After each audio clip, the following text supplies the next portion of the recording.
中山大学研究发现，讲较唔惊高温的六角旋蛾，伊结构正适合这细胞结起伫顶头。伊的骨架呢接近人体的这海绵骨，会当互骨细胞结伫顶头稳定成长，变做是家己的骨架。而且这六角旋蛾会当人工培育，免用到海洋资源。这研究成果也刊伫咧国际期刊顶头。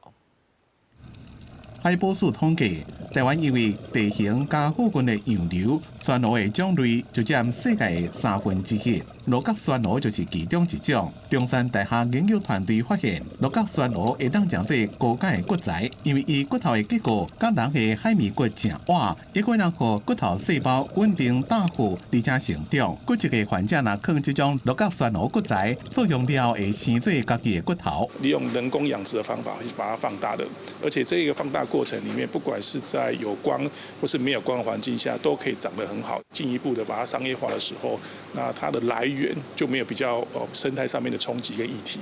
一般人工骨材拢是用人甲牛这款动物的骨头，过来就是已经商业化的旋蛾骨材产品。六角旋蛾会当人工饲，唔免阁对海洋提资源，效果也比其他的旋蛾骨材产品更加会当甲人体骨头细胞结合，因也研发出成本较低高温消毒法。放入去人体时阵，较袂有免疫反应。里面会有动物的有机物质，那我们就是用高温的部分去去除这一部分有机物，然后让我们的免疫反应比较没有那么剧烈。研究团队内面有30年临床经验的骨科医生，伊讲六角旋蛾骨材会让降低用哺乳动物骨材甲人体出现共种传染病的风险。灭菌做得好，商业化行为我觉得是可以推展，因为它是取之不尽，而且是海洋出来的哦，没什么大的传染疾病的考虑。全世界气候暖化等原因，旋蛾大量减少甲白化。团队因为保育直咧研究旋蛾，因故也找到海洋生态学的重要突破，